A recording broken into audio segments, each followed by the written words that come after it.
I'd been on the road for 12 hours when I saw the sign. Crossroads Motel, 15 miles. The letters glowed in the fading light of dusk, and the words beneath promised vacancy, cheap rates, and quiet nights. That last bit seemed almost too good to be true. I'd started my drive from Atlanta, heading west for a week-long conference I was already regretting signing up for. Road fatigue was clawing at me, and the thought of any bed was appealing, even one at a motel with the kind of reputation I'd heard so much about. The Crossroads was one of those places people whispered about. Stories floated around of strange occurrences, of visitors checking in and leaving before midnight, of whispers that started somewhere in the vents and traveled along the walls like static. But fatigue can do strange things to the mind, and I convinced myself that all I needed was a place to sleep. I rationalized it, telling myself I could handle a few eerie shadows if it meant I'd get some rest. So I took the exit, headlights cutting through the thickening fog as the road wound away from the freeway and into the depths of what felt like another era. The parking lot was empty, save for a single rusty sedan parked near the office entrance. A neon sign buzzed quietly, casting an unnatural green light over the weather-worn facade of the building. The place looked like it hadn't been renovated since the 70s. Cracked walls, peeling paint, and a front door with a broken bell. The air inside was stagnant, thick, and cold in a way that didn't make sense for a mild autumn evening. A bell on the counter caught my eye. As I pressed, an odd sound reverberated through the lobby, as if the building were hollow and the sound was traveling through spaces far deeper than they should have been. The man who came out from behind the counter looked as worn down as the motel. His eyes were shadowed, his expression vacant. "You need a room?" he asked, voice as flat as the old paintings on the walls. I hesitated, but fatigue won out. "Just for the night." He slid a key across the counter without another word, then added room 12, end of the hall. Quiet room. The emphasis he put on quiet felt strange, but I brushed it off, chalking it up to his monotone delivery. As I walked down the dimly lit hallway, the smell of mildew and something else, something sharp and sour, grew stronger. The lights flickered in time with my steps, and I could swear I heard faint whispers coming from behind the closed doors I passed. But every time I stopped to listen, they went silent. The room was just as dingy as the lobby. A single bed with a faded floral bedspread sat in the center, a dusty TV in the corner, and an old radiator that clanged and hissed intermittently. Dropping my bag on the chair, I flipped on the TV to fill the silence with something, anything, other than that eerie, all-encompassing quiet. But as the screen came to life, something strange happened. The picture kept cutting in and out, showing flashes of static, the occasional warped image of what looked like the hallway outside my room. I adjusted the antenna, hoping it would clear, but the channel just shifted on its own. An image flickered on the screen, a blurred, pale face staring directly into the camera, eyes wide with what looked like terror. I turned off the TV, letting silence fill the room again, but now it felt even heavier, almost palpable. Just as I was starting to drift off, I heard it, a faint sound, like someone breathing. It was so soft that I almost thought I was imagining it, but as I listened closer, I realized it wasn't coming from outside my door. It was inside the room right by the bed. I sat up, heart pounding, and flicked on the bedside lamp. But the light barely reached the corners of the room, casting eerie shadows that seemed to pulse with a life of their own. I peered around, straining my eyes to see if anyone was there, but the room was empty. The breathing had stopped, replaced by an oppressive silence that seemed to stretch endlessly. But as soon as I closed my eyes, I felt it, something tugging at the edge of my blanket. I opened my eyes, and for a fraction of a second, I thought I saw a pale hand retreating back into the darkness near the foot of the bed. I scrambled out of bed, heart racing. I tried to flick on the overhead light, but it wouldn't turn on. Desperation and panic took over, and I threw on my jacket, ready to leave. But as I reached for the door handle, it felt like something was stopping me, an invisible weight pressing against the door, preventing it from opening. It was as though the entire room was trying to hold me in, trapping me within its stale, cold grasp. I don't know how long I stood there, hand on the doorknob, trapped in some strange paralysis. My body felt heavy, weighed down by an inexplicable force. And then the whispers started again, this time clearer and definitely coming from within the room.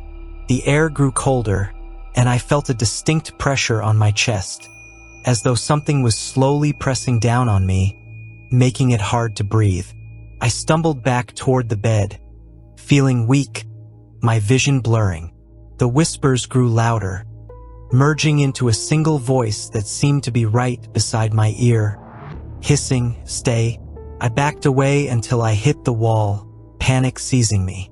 My phone was still on the nightstand, and I reached for it. But when I tried to call the front desk, all I got was static, a deep, hollow sound that made my teeth vibrate. I tried the emergency line, but the call wouldn't connect. Then, I heard a scratching sound coming from the other side of the wall. It was slow and rhythmic, like fingernails scraping against the plaster. I followed the sound to the adjoining wall, pressing my ear against it, hoping it was some kind of animal. But when I listened, I heard faint whispers coming through the wall. They weren't in English, but they were desperate, pleading, and filled with a fear that echoed in my own chest.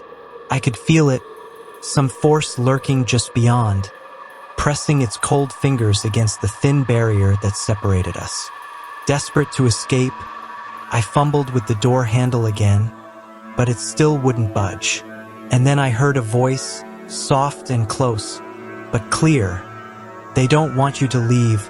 I spun around, but there was no one there. My heart was pounding, my mind racing with half-formed thoughts and fears. I didn't know who they were, but I knew I had to get out, even if it meant breaking the window. I grabbed the heavy bedside lamp, intending to smash the glass, but when I swung, the lamp bounced back, leaving the window entirely unscathed. It was as if the glass itself had become impenetrable, locking me inside. Then the door creaked open on its own, swinging inward with a slow, eerie groan. I took a hesitant step forward, peering out into the hallway. The flickering lights cast long, distorted shadows that seemed to stretch toward me, beckoning. And standing at the end of the hall was a figure, a woman, her face pale and her eyes dark hollows. Her mouth opened, but no sound came out. Instead, I felt the words inside my head, a warning I didn't want to understand. With no other choice, I stepped into the hall, inching toward the exit. The woman's figure faded, leaving only the flickering lights and that ever-present, almost deafening silence. I moved quickly, my footsteps echoing louder and louder until it sounded like there were dozens of people walking with me. As I neared the lobby, I heard a voice. The old man from the front desk was there, watching me with a knowing, almost sad expression. "They always want to leave," he muttered, shaking his head. His eyes were distant, as if he were seeing something beyond the walls of this place. "Then why don't they?" I asked, my voice barely a whisper, shaking with a fear I could hardly contain. The old man looked at me, his gaze softening, and for a moment, it felt like he pitied me. "Because they can't," he said simply, his voice carrying the weight of something ancient, like the final words of a long-forgotten story. "Once you're here, truly here, there's no going back." I glanced over my shoulder at the hall, the walls seeming to close in with each flicker of the lights. Shadows shifted along the floor, dark shapes stretching toward me as if reaching out to pull me back. I shook my head, refusing to believe it, gripping the doorframe so tightly my knuckles went white. "I'm not staying," I said, my voice cracking. A small smile played on the old man's lips, and for the first time, I noticed his hands. They were oddly pale, almost translucent in the dim light, and they shook just slightly as he raised one to the wall beside him. His fingers traced a faint outline in the peeling paint, a pattern I couldn't quite make out, but that somehow felt familiar, like I'd seen it somewhere before. "They all say that," he murmured, "but they always come back. You will too. One way or another." I felt a sudden urge to turn and run, but as I glanced toward the exit, something shifted. The glass door that had been there moments before seemed hazy, almost shimmering, like I was looking at it through a veil. My eyes watered as I stared, and when I blinked, I realized it was gone. In its place stood a long, dark corridor that stretched back into the depths of the motel, far beyond where the exit had been. No. I backed away, but the hallway seemed to shift with me, closing in around my retreat. "You took the key," the old man said quietly, his voice echoing through the hollow silence. "And once you take the key, this place takes a part of you." I turned back to him, desperation taking over. "Please, tell me how to leave." For a long moment, he just stared, as if weighing some deep, terrible decision. Finally, he gestured for me to follow. "If you truly want to go, there may be a way, but it comes at a price." I didn't ask what the price was. At that moment, I was willing to give anything. So I followed him, feeling the air grow colder as we moved deeper into the motel, past rooms that seemed to sigh and shudder as we passed. The whispers returned, louder now, like a chorus of voices trapped just beneath the walls, calling out in languages I didn't understand. Some of the voices were weeping. Others were chanting, as though in some dark prayer. He led me to the door of room 12, my own room. "Why are we here?" I asked, my voice barely audible over the growing hum in my ears. The door looked different now, its edges darkened, shadows writhing around the frame as if alive. "The way out," he said, "is back where you began. Room 12. His eyes met mine, empty yet knowing. "You have to leave a part of yourself behind, just as everyone else has." I didn't understand what he meant, but there was no time to ask. The whispers were growing louder, drowning out my thoughts, pulling at the corners of my mind, my memories. Slowly, I reached for the doorknob, my fingers trembling as I touched the cold metal. It felt like ice, biting into my skin. But I turned it, and the door swung open on its own. Inside, the room was no longer empty. Shadows hung thick, pooling in the corners, twisting into strange, contorted shapes that seemed almost human. And in the center of the room, on the bed, lay someone. Or something.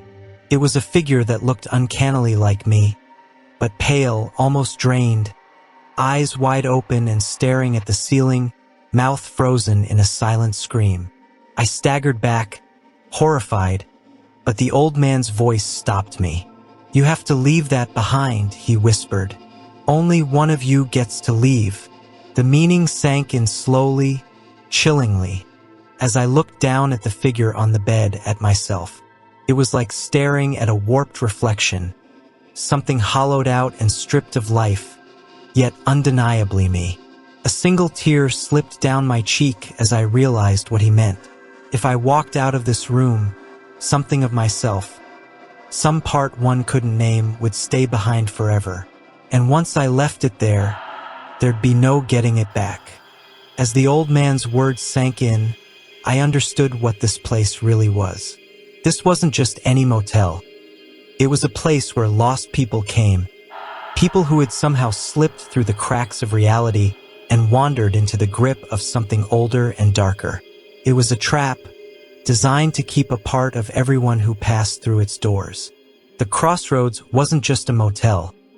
It was a liminal space, a place between worlds, caught between life and something else.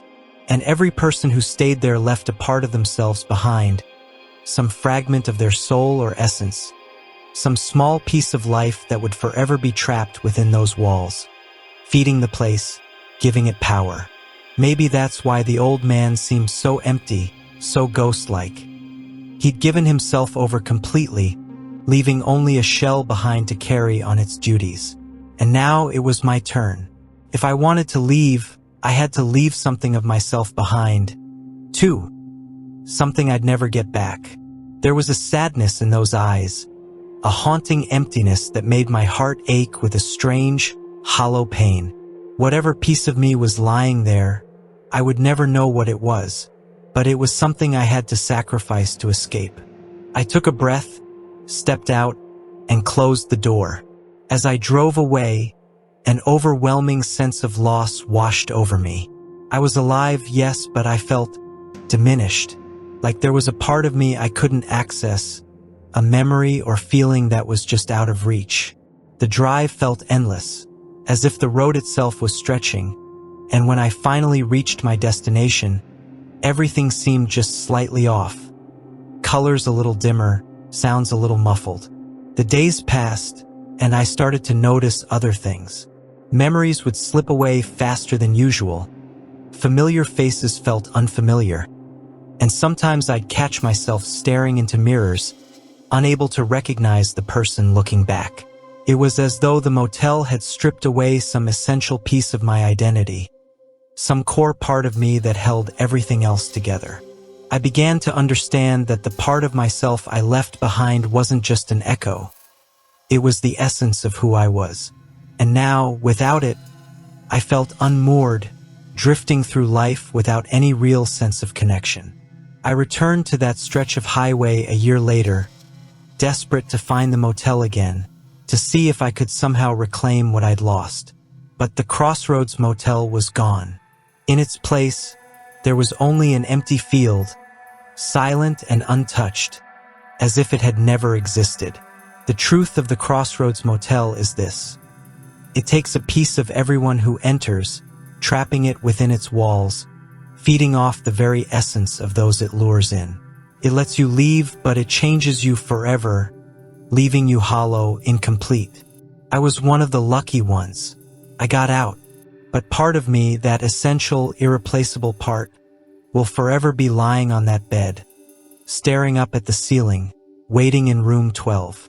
Whenever I try to remember that night, my thoughts slip, clouded, as if a part of my mind is still back there, trapped in that motel. And even though years have passed, the sense of emptiness only grows. I've started noticing strange things. At times, I feel like I'm still myself, but it's as if something essential keeps slipping away. People I've known for years now seem distant, unfamiliar. Their faces blur like they do in dreams, and our conversations dissolve into fragments I quickly forget. Even my own reflection in the mirror feels wrong, like I'm looking at a stranger. Sometimes, I catch myself doing things I don't remember starting, like placing my hand on the cold surface of a mirror, tracing a pattern that feels disturbingly familiar.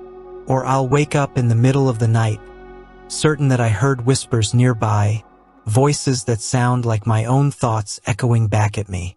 They're saying something I can never quite understand, as if speaking from a place just out of reach, hidden in the corners of my mind. Lately, I've noticed it's getting worse.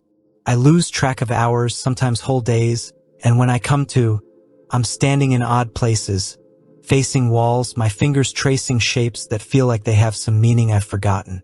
And every time it happens, I feel that hollow ache inside me, that strange absence, like something vital has been left behind. At night, I still dream of that room, room 12. I see myself lying on that bed, eyes wide, staring at the ceiling. I want to reach out to pull that part of me back, but I can't move. And as I wake, I swear I hear a voice echoing from somewhere far away, whispering, "You'll come back someday. We always come back,